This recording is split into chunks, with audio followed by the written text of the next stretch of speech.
Hello student, welcome in today's session.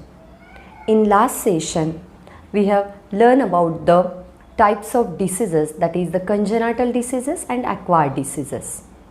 That congenital diseases, they are from the birth itself, they are from the born itself, and acquired diseases which are causes after our birth due to the environmental condition, due to the genetic condition, due to any metabolic abnormality. Okay, today we are going to learn one of them disease, that is the malaria. And malaria, it is one of the highest infectious diseases in the world, which having no treatment in ancient period, but now it having a treatment of antibiotic. Okay, that what is the causative agent for malaria? That Plasmodium falciparum, it is one of the causative agent, which is one of the protozoan that causes the malaria. There are 4 species of Plasmodium: Plasmodium falciparum, Plasmodium ovale, Plasmodium malariae and Plasmodium vivax. These are 4 species of protozoan. हा एक प्रोटोझोन आहे ज्यामुळे malaria होतो. त्याच्या 4 जाती आहेत, पण त्यामधली प्लाझ्मोडियम फॅल्सिपेरम ही जात खूप हानिकारक आहे, ज्यामुळे होणाऱ्या मलेरियामुळे व्यक्तीचा मृत्यूही होऊ शकतो. It is one of the hazardous deadly disease, deadly protozoan which is causes the dangerous malaria. And depending upon the causative agent, there are 4 types of malaria. That malaria caused by Plasmodium falciparum, malaria caused by vivax, malariae and the ovale. Depending upon the species, malaria also classified into 4 types.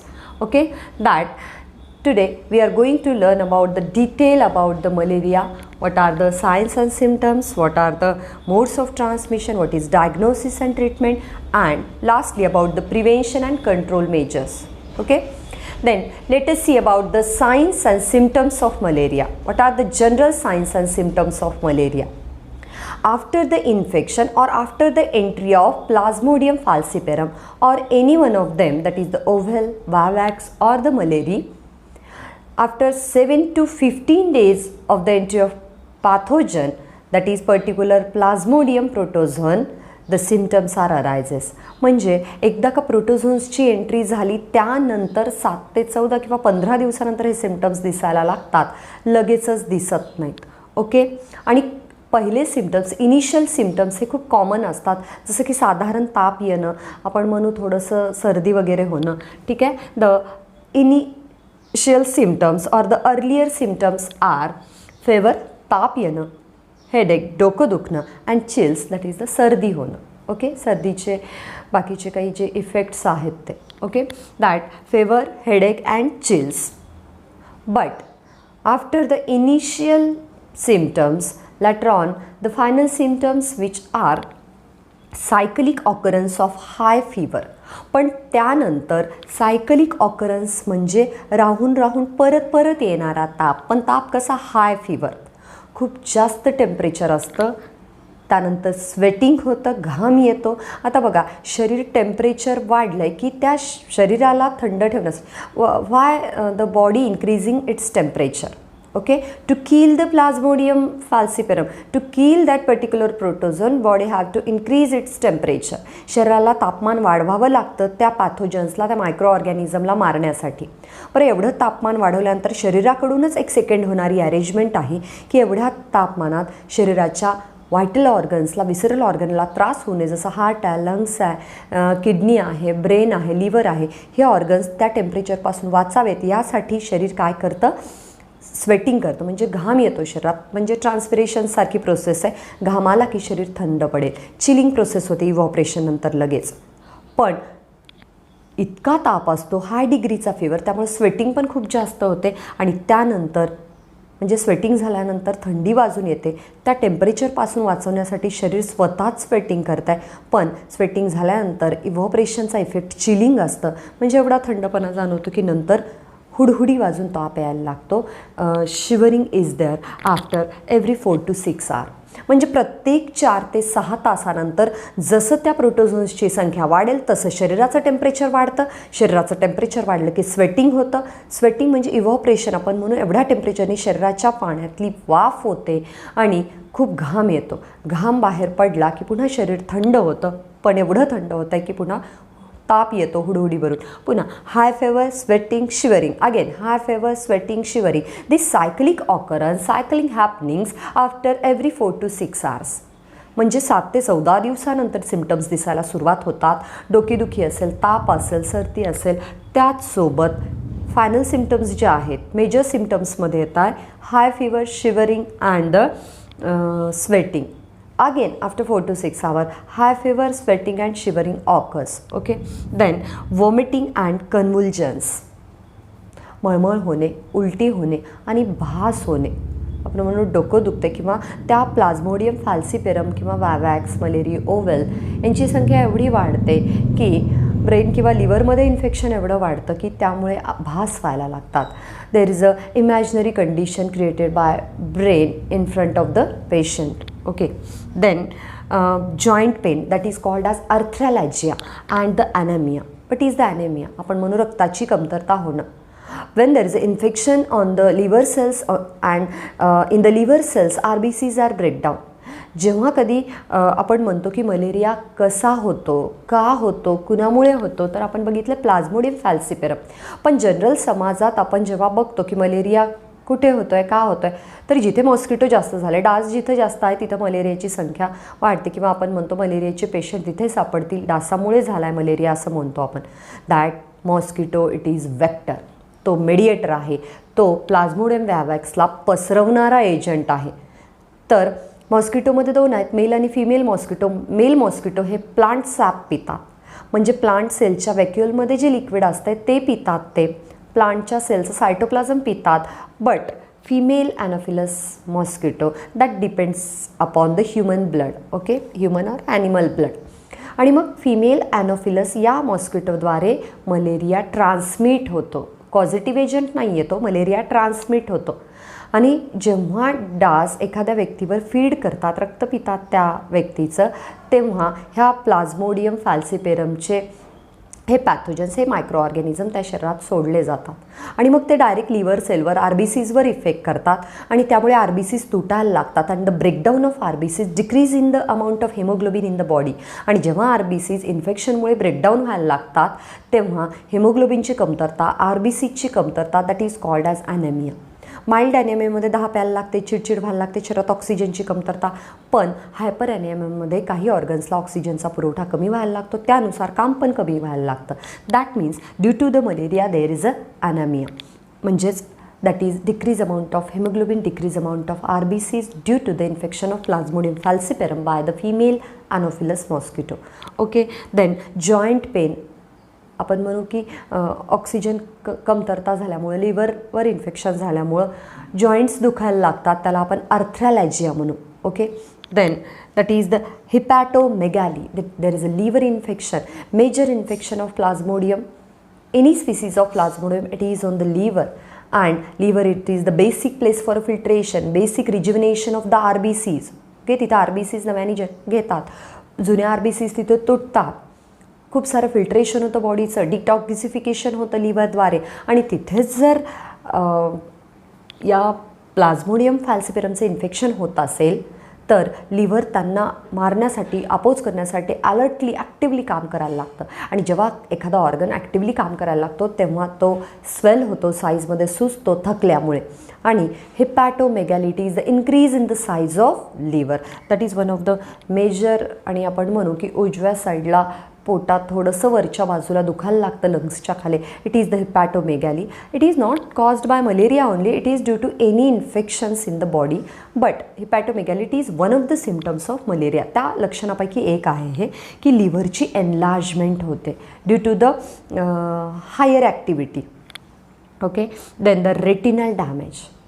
That retina it is one of the eye curtain like structure behind the eye लेन्सच्या पाठीमागे एक पडद्यासारखं structure ज्याला retina म्हणून, रेटिनाही damage होऊ शकतो मलेरियामध्ये. Okay, then there may be a cerebral malaria also. Malaria डोक्यापर्यंत पण पोचू शकतो, ज्याला आपण ब्रेन इन्फेक्शन म्हणू, सेरेब्रल मलेरिया म्हणू. These are the major symptoms of disease malaria, which is one of the infectious disease. Okay, then what is the mode of transmission? आत्ताच तुम्हाला जसं सांगितलं की हा रोग प्लाझ्मोडियम फॅल्सिपेरममुळे होतो, पण तो पसरतो मॉस्किटोमुळे. And the causative agent in Plasmodium falciparum and the mediator means the organism which transfer that causative agent, it is called as vector. And vector for the malaria it is female Anopheles mosquito. Okay, तर हा disease पसरवणारा mediator किंवा vector कोण आहे, तर female म्हणजे female जातीची ॲनोफिलस mosquito. ॲनोफिलस नावाचा जो मॉस्किटो आहे त्याच्यातली फिमेल ही हा रोग पसरवण्यासाठी कारणीभूत असते. ओके, बघा, जेव्हा एखाद्या इन्फेक्टेड व्यक्तीला हा डास चावतो, ही फिमेल ॲनोफिलस मॉस्किटो चावतो, बाईट करतो, that mosquito that enters the sporozoites. ह्या प्लाझ्मोडियम फॅल्सिपेरमच्या जीवनातली एक अवस्था आहे स्पोरोझॉइड्स. ते स्पोरोझॉइड्स त्या ह्युमन ब्लडमध्ये ते सोडतात. जेव्हा कुठला एखादा मॉस्किटो आहे त्याच्या रक्तामध्ये, त्याच्या गटमध्ये आपण म्हणू काय आहे, हा प्लाझ्मोडियम फॅल्सिपेरम प्रोटोझोन आहे. जेव्हा हा मॉस्किटो एखाद्या व्यक्तीला चावतो तेव्हा त्याच्या ब्लडमध्ये हे स्पोरोझॉइड्स सोडले जातात. Okay, and that sporozoite they are reproduced asexually by binary fission in the liver cells. Suppose आपल्याला मॉस्किटो चावला आहे, त्याच्या शरीरात ते प्रोटोझोन्स आहेत, मग ते आपल्या ब्लडमध्ये उतरतात आणि कुठली अवस्था उतरते, that sporozoites entered into the blood of human being to which the mosquito it is bite. And that sporozoite transmitted to the liver cells. Liver सेलला जातात मग ते, आणि लिव्हर सेल्समध्ये ते असेक्शुअली रिप्रोड्यूस होतात. कोण? स्पोरोझॉइड्स, त्या प्रोटोझोनचे, प्लाझ्मोडियम फॅल्सिपेरमचे. आणि तिथं सिम्पल एका सेलच्या 2 सेल बायनरी फिजन होतं, त्यांचं असेक्शुअल रिप्रोडक्शन होतं, आणि ते स्पोरोझॉइड्स हे कशामध्ये बदलतात, they are converted into merozoites. After binary fission, they are converted into merozoites, and that merozoites are called as gametocytes of the Plasmodium falciparum. Plasmodium falciparumचे गॅमेट्सच आहेत. Then आता बघा, हेच गॅमेटोसाइट्स म्हणजे एखाद्या व्यक्तीच्या शरीरात, ॲनिमलच्या शरीरात कुठली अवस्था कंप्लीट होते, sporozoites, merozoites, gametocytes. And that gametes, that gametocytes, when any another Anopheles mosquito, it bites that particular human being which is infected by malaria, and when that mosquito sucks the blood, त्या ब्लडमध्ये काय जातात, गॅमेटोसाइट्स जातात, and that गॅमेटोसाइट्स of Plasmodium mosquito enters into the gut of mosquito. बघा, जेव्हा हे plasmodium फॅल्सिपेरमचे गॅमेटोसाइट्स एखाद्या human बीइंगमध्ये तयार होतात, आणि जेव्हा त्या व्यक्तीला एखादा डास पुन्हा चावतो, त्या डासाच्या गटमध्ये, घशामध्ये ते गॅमेटोसाइट्स जातात, वेअर इट गेट फर्टिलाइज्ड. त्या गॅमेटोसाइट्सचं डिफरन्शिएशन होतं, मेल आणि female gametocytes, and they are unite with each other, they undergoing the fertilisation. त्यांचं फर्टिलायझेशन होतं, डिप्लॉइड झायगोट तयार होतो, आणि त्या झायगोटचं oocyst रूपांतर होतं. ओके, आणि ती oocyst they are converted into sporozoites by meiosis, आणि ह्या oocystचं रिडक्शनल डिव्हिजन होतं, आणि ते पुन्हा स्पोरोझॉइटमध्ये कन्वर्ट होतं. And when that same mosquito bites the another person, again that person also get infected. समजलं? हे आहे मोड ऑफ ट्रान्समिशन. बघा, एखाद्या हेल्दी व्यक्तीला एखादा मॉस्किटो जेव्हा चावतो, त्याच्या ब्लडमध्ये हे स्पोरोझॉइट्स असतात. कशाचे? प्लाझ्मोडियम फॅल्सिपेरमचे. हे स्पोरोझॉइट त्या व्यक्तीच्या शरीरात एंटर होतात, तिथून ते ब्लडमधून लिव्हर सेल्समध्ये जातात, जिथं ते मिरोझॉइट्समध्ये कन्वर्ट होतात. मिरोझॉइट्स नंतर गॅमेटोसाइट्समध्ये कन्वर्ट होतात, आणि हे गॅमेटोसाइट्स जेव्हा एखादा मॉस्किटो परत त्या व्यक्तीला चावतो, त्या डासाच्या घशामध्ये एंटर होतात, आणि हे गॅमेटोसाइट्स मेल आणि फिमेल गॅमेट्समध्ये डिफरन्शिएट होऊन त्यांचं फ्युजन होतं, फर्टिलायझेशन होतं, आणि झायगोट तयार होतं, डिप्लॉइड, न्यू जनरेशनची पहिली cell. Zygote converted into oocyst, and oocyst it undergoes meiosis to form again sporozoite. Means that mosquito again ready to infect the another healthy human being. Okay, अशा तऱ्हेने काही stages त्या प्लाझ्मोडियमच्या मॉस्किटोमध्ये complete होतात लाईफच्या, आणि काही लाईफच्या त्याच्या स्टेजेस ह्या human बीइंगमध्ये कंप्लीट होतात. Some stages of that Plasmodium falciparum completed in the human being animals, and some stages are completed in that particular mosquito. Okay, then how this malaria is diagnosed and treated. कसं याचं diagnosis केलं जातं? Okay, it is diagnosed bye 2 ways. First by the blood smear test and second by the rapid diagnostic test by the nucleic acid amplification. जे DNA RNA त्याचं ॲम्प्लिफिकेशन केलं जातं either PCR किंवा एखाद्या बॅक्टेरियाच्या शरीरात आणि त्याचे नंबर्स वाढून त्यांची पाहणी केली जाते की कुठले त्या पर्टिक्युलर प्लाझ्मोडियमचे काही प्रोटीन तयार झालेत का. Okay, blood smear set simply blood स्लाईडवर घेऊन मायक्रोस्कोप खाली पाहणी केली जाते. That simple microscopic test that is called as blood smear test and rapid diagnostic test by the that DNA or RNA amplification. Okay, these are two tests which are does that in diagnosis, particularly how it is treated. By the World Health Organization, a treatment is given for the antibiotic treatment is given for the malaria, that is particularly artemisinin treatment, ज्याला आपण artemisinin treatment म्हणतो. Okay, that it include the antibiotic. कुठले drugs आहेत बघायच्यात, that is the artesunate, artemisinin, that is the sulfadoxine, one of the pyrimethamine. हे काही drugs आहेत जे मलेरियावर वापरले जातात. Hydroxyquinone, it is one of the again लॅरिगो ज्या गोळ्यांना आपण म्हणतो ती पण ट्रीटमेंट आहे कशावरची, मलेरियावरची. That is the artemisinin, that artesunate, then sulfadoxine, then pyrimethamine. These are one of the most important drugs, antibiotic used in the treatment of malaria. Now malaria it is completely treated if it is diagnosed in proper way or at a proper time. Okay, next that is the prevention and control, how it is prevented and how it is controlled. Prevention is better than cure. आधीच काळजी घेतलेली बरी रोग होण्यापूर्वीच. It is prevented by using the mosquito nets, mosquito coils, mosquito repellents. आपण जे all outs वगैरे वापरतो, मॉस्किटोच्या कॉइल्स वापरतो, देन ओडोमाससारखे आपण जे काही इन्सेक्ट रिपेलंट क्रीम्स वापरतो त्या यूज केल्या पाहिजेत. देन मॉस्किटो नेट आपण यूज केली पाहिजे जिथं झोपतो तिथे. Okay, then by using the insecticides also. आपण राहतो त्या घराच्या बाजूला, आपल्या गार्डन्स वगैरे असतील त्याच्या बाजूला आपण वारंवार इन्सेक्टिसाइडची फवारणी केली पाहिजे. Okay, then by one of the way to control that mosquito eggs, that is the bio controlling agent, that is by using gambusia fish. आपण मराठीत एक म्हण म्हणतो आहे त्या गप्पी मासे पाळा आणि मलेरिया टाळा. तसं हे गप्पी मासेस म्हणजेच गॅम्ब्युशिया फिश जिथं जिथं वॉटर कंटेनर्स आहे तिथं आपण पाळू शकतो. आणि हे जे गॅम्ब्युशिया फिश आहेत they eat the eggs of particular mosquito. मॉस्किटोची संख्या कमी झाली की व्हेक्टर जो रोग पसरवणारा एजंट आहे तो कमी झाला तर प्लाझ्मोडियम फॅल्सिपेरम ब्लडमध्ये एंटरच होणार नाही आणि मलेरियाची आपण रोकथाम करू शकतो. अशा रीतीनं आपण मलेरियाला काय करू शकतो, थांबवू शकतो. Now it is treated but it is spread by the increase in the number of mosquito. तो खूप फास्ट पसरू शकतो जर मॉस्किटोचे नंबर वाढलेत. मॉस्किटोची संख्याच कमी करायची आपल्याला तर आपल्याला वातावरण हायजीन मेंटेन करावं लागेल, वातावरण स्वच्छ ठेवावं लागेल. म्हणजेच आपण म्हणू air pollution, water pollution, soil pollution या तिन्ही प्रदूषणांनी मॉस्किटोच्या नंबरमध्ये वाढ होते ते कमी करावे लागतील आपल्याला. घरामध्ये आणि घराच्या परिसराची किंवा शहराची आपल्याला स्वच्छता पाळणं अत्यंत गरजेचं आहे जेणेकरून आपण मलेरिया टाळू शकतो.